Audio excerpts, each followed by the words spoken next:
Dampak globalisasi terhadap perubahan sosial di tingkat lokal atau komunitas. Anak-anak, pada kesempatan ini kita membahas tentang hal yang disebutkan tadi ya. Nah, perlu kita ketahui bahwa globalisasi diartikan sebagai proses yang menghasilkan dunia tunggal. Jadi dunia kita ini dianggap tunggal, satu. Nah, dalam hal ini masyarakat di seluruh dunia menjadi saling bergantung pada semua aspek kehidupan, baik politik, ekonomi, sosial, maupun budaya, dan lain-lain ya. Nah, dampak yang dirasakan dari perubahan sosial karena pengaruh globalisasi pasti mengakibatkan beragam permasalahan.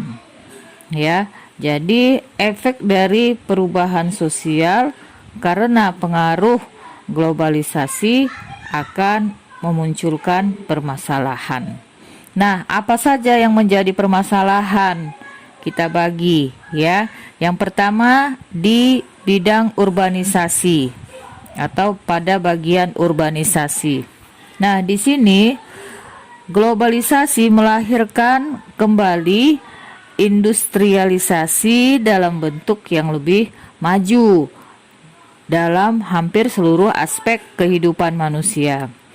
Bisa anak-anak, ibu sekalian lihat ya, banyaknya perusahaan asing di Indonesia yang mulai bermunculan akibat dari perusahaan tambang, garmen, air minum, sampah, parkir, hingga perusahaan mobil dan pesawat. Nah, perusahaan-perusahaan ini tentu membutuhkan tenaga kerja yang cukup banyak. Nah, muncullah urbanisasi. Apa itu urbanisasi? Urbanisasi adalah proses perpindahan penduduk dari desa ke kota atau dari pekerjaan pertanian di desa ke pekerjaan industri di kota. Menurut Herlianto, pengertian urbanisasi ada beberapa ya. Yang pertama, urbanisasi merupakan suatu proses pertumbuhan daerah pertanian atau pedesaan menjadi perkotaan. Ya, jadi daerah pertanian yang berubah menjadi perkotaan. Yang kedua, urbanisasi adalah proses yang dialami manusia dari bentuk kehidupan agraris menjadi kehidupan industri. Ya, mula-mula dari agraris dia, dari pertanian dia berubah menjadi kehidupan yang sifatnya industri. Nah, yang ketiga, urbanisasi merupakan pengembangan daerah pedesaan menjadi daerah perkotaan atau desa yang memiliki ciri-ciri seperti kota. Jadi di sini desanya sudah berubah menjadi kota ya, dengan ciri-ciri kota. Nah, yang keempat, urbanisasi adalah proses perpindahan penduduk dari desa ke kota atau dari pekerjaan pertanian di desa ke pekerjaan industri di kota. Nah, anak-anak ibu yang baik, pengertian urbanisasi yang paling sering kita dengar adalah perpindahan penduduk dari desa ke kota. Akibat adanya urbanisasi, kota pasti mengalami kepadatan penduduk, sementara desa mengalami kekurangan penduduk, terutama laki-laki yang masih produktif. Dengan sendirinya timbul perubahan struktur di masyarakat. Nah, beberapa penyebab terjadinya urbanisasi adalah adanya daya tarik tertentu di kota. Jadi kota itu punya daya tarik ya, sehingga terjadilah perpindahan penduduk tadi. Ya. Apa saja yang menjadi daya tarik kota? Yang pertama, daya tarik ekonomi. Di kota, orang berharap dapat dengan mudah mendapat pekerjaan. Hal ini menjadi suatu keharusan untuk mengubah nasib, ya. Nah, yang kedua dari daya tarik sosial. Kebanyakan orang pergi ke kota untuk mengubah status sosial melalui berbagai macam cara seperti pendidikan, ya. Jadi kalau mau melanjutkan pendidikan biasanya dari desa pergi ke kota atau pekerjaan tadi. Nah, yang ketiga daya tarik pendidikan. Di kota itu tersedia berbagai fasilitas pendidikan. Bagi orang desa yang ingin menyekolahkan anaknya ke jenjang yang lebih tinggi, mereka akan berupaya menyekolahkannya di kota. Mereka berharap setelah berhasil nanti menempuh pendidikan yang lebih tinggi, sang anak bisa mendapat pekerjaan yang sesuai di kota dan secara otomatis akan menaikkan status sosial keluarganya. Nah, yang keempat, daya tarik budaya di kota. Nah, di kota terdapat berbagai pusat hiburan, ya, yang menyenangkan. Selain itu, kehidupan kota sering pula ditafsirkan sebagai kehidupan yang serba modern, sehingga berpengaruh pada perubahan pola tingkah laku masyarakat. Kehidupan di desa dianggap kuno atau ketinggalan zaman. Untuk itu, orang desa berupaya untuk mendapat atau bisa mengikuti pola perilaku orang kota, ya, antara lain dengan pindah ke kota. Nah, anak-anak ibu, selain daya tarik kota tadi, faktor yang mendorong penduduk desa melakukan urbanisasi adalah sebagai berikut. Pertama, di desa, ya, tempat rekreasi sulit diperoleh. Yang kedua, penduduk desa tidak memiliki banyak kesempatan untuk memperoleh pengetahuan sehingga mereka beramai-ramai pergi ke kota, ya. Nah, yang ketiga, penduduk desa terutama kaum mudanya merasa tertekan oleh adat istiadat yang ketat, ya, yang menimbulkan cara hidup yang monoton. Nah, yang keempat, lapangan pekerjaan yang tersedia di desa itu sangat kurang atau terbatas bila dibandingkan dengan pertumbuhan penduduknya, sehingga, ya, menimbulkan pengangguran tersamar. Untuk itu mereka berbondong-bondonglah menuju kota.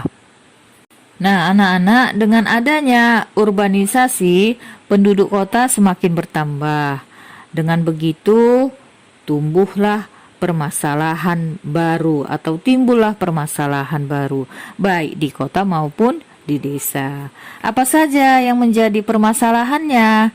Nah, pertama, semakin berkurangnya penduduk desa, terutama yang berusia produktif. Yang kedua, banyak sawah atau lahan pertanian yang terbengkalai. Ya, kenapa? Karena itu tadi yang ngerjakannya udah pergi, udah nggak ada lagi di desa. Nah, yang ketiga, hasil panen menurun. Ya, yang keempat, tingkat kesejahteraan masyarakat desa menurun. Yang berikutnya, muncul pengangguran di kota. Nah, apalagi yang menjadi masalah? Kriminalitas dan perilaku menyimpang lainnya meningkat di kota. Dengan banyaknya permasalahan yang muncul akibat urbanisasi ini, diperlukan cara untuk menahan laju urbanisasi. Upaya menahan laju urbanisasi tersebut antara lain, yang pertama, membangun tempat kursus dan balai latihan kerja. Yang kedua, meningkatkan pembangunan di pedesaan, misalnya di bidang pertanian. Yang ketiga, meningkatkan arus informasi dan sarana transportasi sehingga berita-berita aktual bisa cepat diterima. Nah, yang keempat, memperhatikan kesinambungan perkembangan ilmu pengetahuan dan teknologi agar sejalan dengan peningkatan iman melalui pendidikan agama. Nah, itu mengenai pembahasan tentang urbanisasi. Nah, yang kedua, kesenjangan sosial ekonomi. Nah, secara etimologis kesenjangan berarti tidak seimbang, tidak simetris ya, atau berbeda. Kesenjangan sosial ekonomi dapat diartikan sebagai tingkat pertumbuhan sosial ekonomi yang tidak sama yang terjadi pada masyarakat yang melaksanakan pembangunan. Hal ini terjadi karena kurang adanya kesempatan untuk memperoleh sumber pendapatan, kesempatan kerja, kesempatan berusaha, dan kesempatan berpartisipasi dalam pembangunan. Semakin besar perbedaan untuk mendapat kesempatan-kesempatan tersebut, maka semakin besar pula tingkat kesenjangan sosial ekonomi yang terjadi di masyarakat. Sebaliknya, semakin kecil perbedaan kesempatan-kesempatan tersebut, semakin kecil pula tingkat kesenjangan sosial ekonomi yang terjadi. Untuk itu, pemerintah perlu membuka kesempatan kerja bagi anggota masyarakat. Nah, apa saja yang menjadi faktor pendorong terjadinya kesenjangan ekonomi? Yang pertama, menurunnya pendapatan per kapita sebagai akibat pertumbuhan penduduk yang relatif tinggi tanpa diimbangi peningkatan produktivitas. Yang kedua, ketidakmerataan hasil pembangunan antar daerah sebagai akibat kebijakan politik dan kekurangsiapan sumber daya manusia.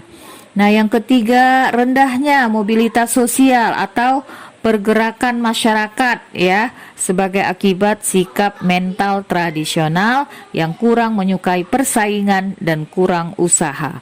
Yang keempat, hancurnya industri kerajinan rakyat sebagai akibat monopoli atau dikuasai oleh golongan tertentu ya pada pengusaha bermodal besar.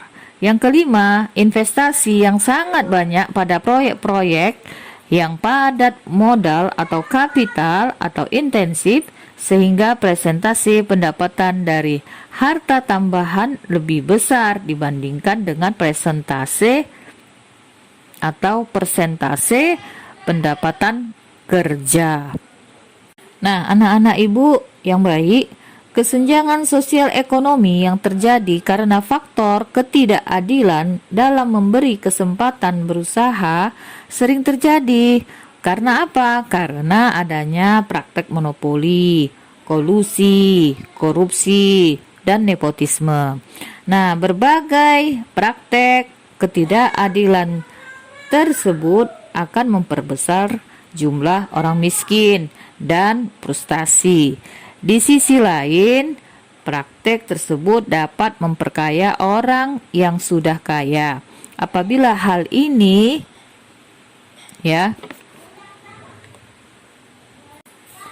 terus terjadi, akan timbul kecemburuan sosial yang dapat memicu disintegrasi sosial. Oleh sebab itu, diperlukanlah upaya dalam mengurangi kesenjangan sosial ekonomi. Di antaranya, yang pertama, gerakan nasional orang tua asuh. Yang kedua, meningkatkan kemampuan manajemen usaha.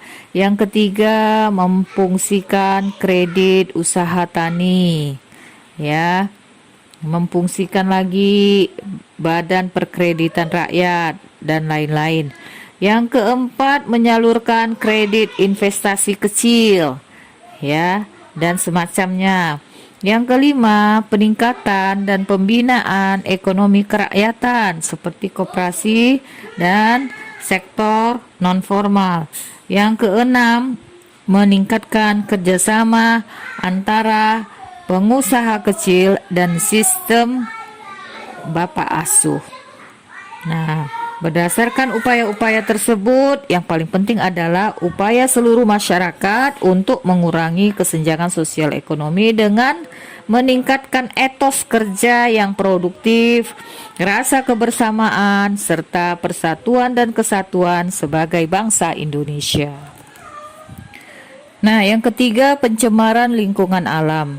Masyarakat yang melakukan pembangunan harus memperhatikan kelestarian dan perbaikan lingkungan alamnya.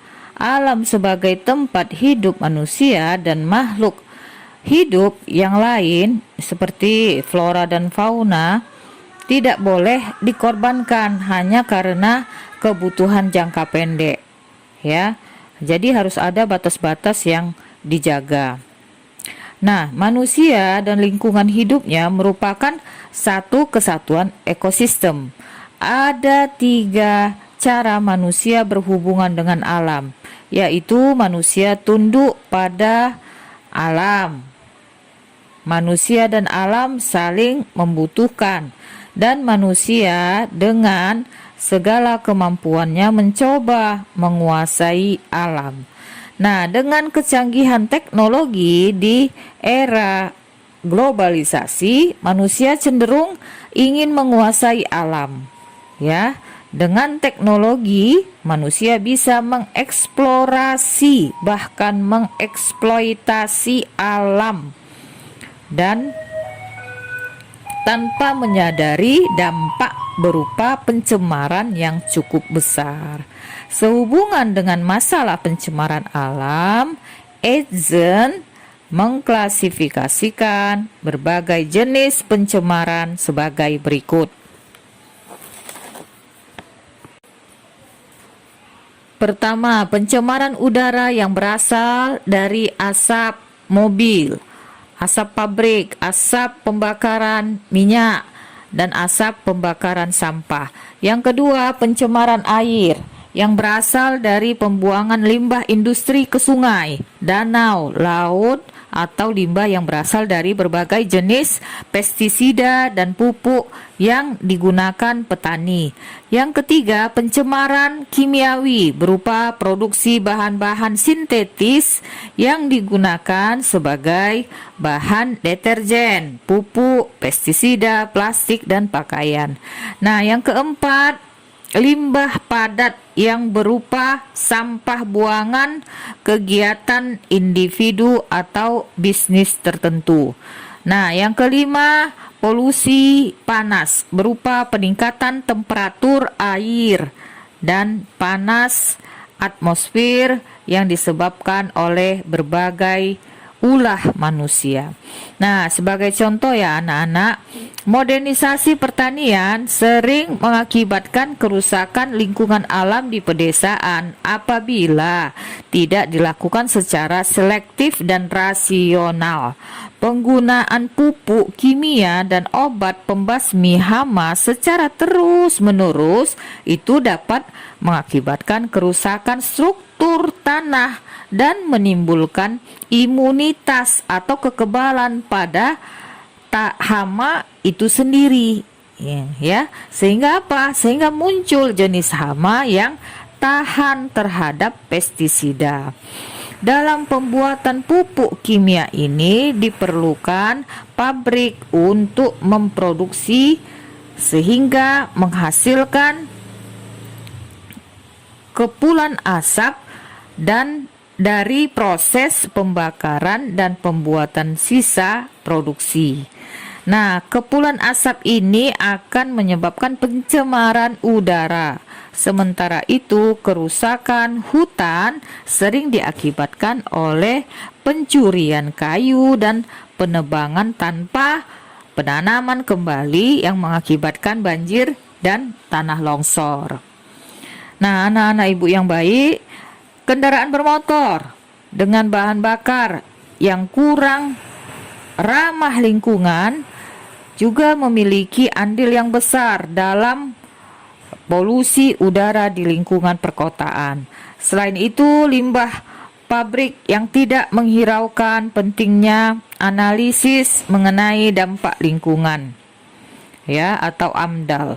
Itu dapat mencemari tanah, sungai, ataupun udara. Pengurasan air tanah yang tidak terkendali juga dapat mengakibatkan tanah di daerah perkotaan menjadi turun, sehingga akan terjadi bencana sampingan seperti banjir pada waktu musim hujan dan kekeringan pada musim kemarau.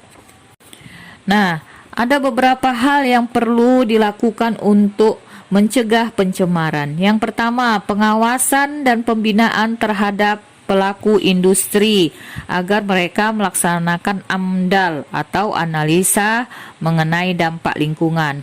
Yang kedua, adanya perangkat hukum yang melindungi lingkungan. Yang ketiga, bimbingan dan penyuluhan bagi masyarakat dan pemerintah dan komponen lainnya. Nah, sekarang kita masuk ke bagian yang keempat, yaitu kriminalitas. Nah, salah satu dampak pembangunan adalah meningkatnya kriminalitas atau tindak kejahatan.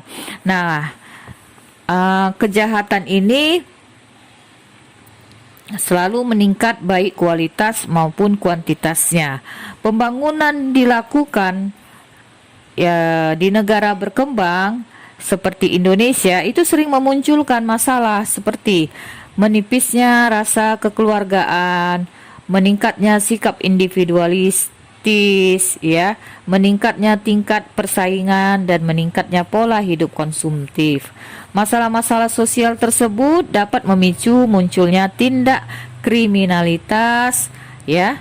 Tekanan sosial dalam proses globalisasi yang semakin berat memunculkan pola hidup yang memuja kesenangan atau hedonisme. Ya, banyak orang berusaha untuk mencapai hal tersebut. Nah, mengenai kriminalitas sudah banyak kita bahas ya, yang lalu pada pelajaran yang lalu. Nah, berikutnya lunturnya ekosistem lunturnya eksistensi jati diri bangsa. Nah, globalisasi yang ditandai dengan semakin kaburnya sekat-sekat antar negara tentu berdampak pada eksistensi jati diri bangsa itu sendiri. Nah, berikut contohnya dalam berbagai hal. Yang pertama, bidang teknologi. Di sini berkembangnya internet menyebabkan arus informasi dapat dinikmati oleh seluruh warga dunia dengan mudah. Ide-ide, nilai dan norma yang tidak jarang bertentangan dengan ide, nilai dan norma masyarakat suatu bangsa dengan mudah masuk dan mempengaruhi seseorang hanya dengan duduk di depan komputer. Yang kedua, di bidang pendidikan. Dunia pendidikan yang hanya mengejar target mengikuti perkembangan global seringkali lupa menanamkan nilai-nilai luhur bangsa yang dijadikan sebagai karakter atau jati diri bangsa. Padahal nilai-nilai luhur bangsa ini sangat penting untuk ditanamkan kepada peserta didik agar mereka tidak lupa dan selalu menjunjung tinggi jati diri bangsanya. Karakter bangsa yang harus ditanamkan kepada para peserta didik adalah disiplin, jujur, kerja keras, toleransi, cinta damai, mandiri, semangat kebangsaan, gemar membaca, peduli lingkungan dan sosial, tanggung jawab, kreatif dan inovatif, serta demokratis dan cinta tanah air dan kebudayaan. Nah, bidang-bidang lain seperti bidang ideologi, bidang agama, bidang lingkungan dan kesehatan, bidang ekonomi, dan bidang budaya. Nah, untuk bidang budaya, menurut Kurniawan, paham budaya barat yang kurang sesuai dengan kebudayaan Indonesia adalah yang pertama, individualisme, yakni suatu paham yang selalu mementingkan kepentingan sendiri atau individu. Yang kedua, materialisme, yakni paham yang selalu memandang segala sesuatu berdasarkan materi atau harta benda. Yang ketiga, sekularisme, yakni suatu paham yang menilai bahwa manusia tidak terikat pada nilai-nilai agama, tetapi hanya mengutamakan akal pikiran dan pendekatan ilmiah rasional. Yang keempat, hedonisme, yaitu suatu paham yang menganggap bahwa kesenangan atau kenikmatan duniawi merupakan tujuan hidup dan tindakan manusia. Oke. Demikianlah bahasan kita tentang dampak globalisasi terhadap perubahan sosial di tingkat lokal atau komunitas. Jadi permasalahannya yang muncul yang pertama tadi di bidang urbanisasi, yang kedua adanya kesenjangan sosial ekonomi, yang ketiga pencemaran lingkungan alam,